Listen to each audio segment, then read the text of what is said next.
It's not terribly complicated, but you just got to give yourself the time and give the pork ribs the time to cook. While I'm getting my vegetables ready, I'm going to start by cooking up some thickly cut bacon, and I'll use both the bacon and the fat. I've got an onion roughly cut up here, and I'll just chop up carrots. I'm not looking at using these carrots as much to eat as to flavor the liquid that the pork is cooking in. Lots of garlic, 4 cloves of it. This dish takes over 2 hours to cook. After 2 hours, that garlic mellows out completely. The same applies to the herbs. Okay, now for some fresh herbs. 6 thyme sprigs, 4 of the fresh oregano, and I'm just going to use the parsley stems. I'm going to save the leaves for the very end as a garnish on top of the plate. And what I want to do to my fresh herbs is actually tie them up. And so this way I can add the flavor of the fresh herbs and at the end of the process not have to be fishing them out of the pot. This is called a bouquet garni. The bacon I'll keep in the fridge until it's time to add it back at the very end. It's just the fat from the bacon I want to use right now. There we go. I'll just set that aside to cool. Take a look at these ribs. They are nothing like the barbecue ribs you see in the summertime.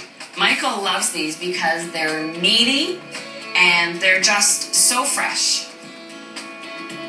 So now I'm going to sear the loin portions. So the point of searing the meat is not to seal in juices. It's mostly for the caramelization. That little searing and browning actually adds that level of flavor, that little bit extra that you want.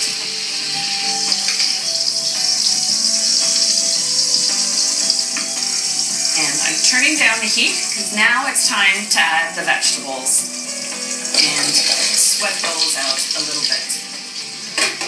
The moisture that's coming out of the onion and carrot will actually help pull up some of the beautiful caramelization at the bottom of the pan. This is certainly one of those dishes that you can use the slow cooker. You can do it on the stovetop entirely, start to finish, or you can put it in the oven, which is what I'm going to do once it's all assembled. Now the veggies are nice and soft, the onions translucent looking, so I can add the garlic. All it needs is a minute to cook. I can add a little bit of dry marsala, about half a cup. It's the flavor and fragrance that the dry marsala adds and that rich color too. And now I can add 3 bay leaves. And these are fresh bay leaves. It's great you can buy fresh bay leaves in the grocery store. Now it's time for the fresh herbs. I give it a long line, that way it can float and swim all around the pot. Stir that in.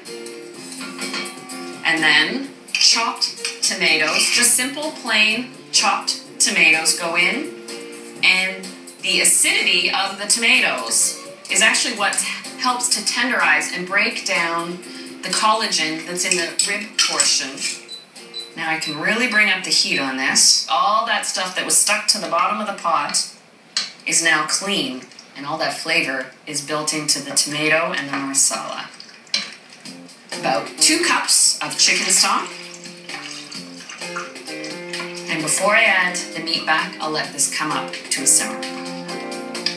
I'll add a little pepper, but I'm actually going to hold off on the salt, only because moisture goes where the salt is. In the first hour to an hour and a half of the cooking process, it's actually the juices cooking out of the pork, and the fat is starting to tenderize. And so if I salt the mixture too much, the juices will not go back into the pork. So I leave that out until the very end.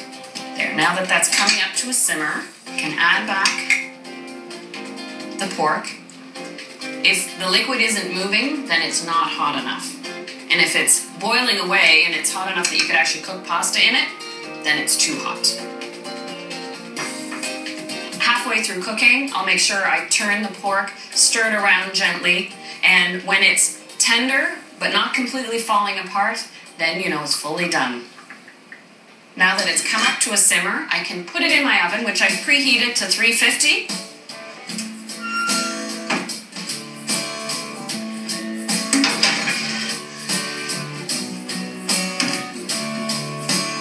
And I'll keep my eye on that while I take my time making my vegetable terrine.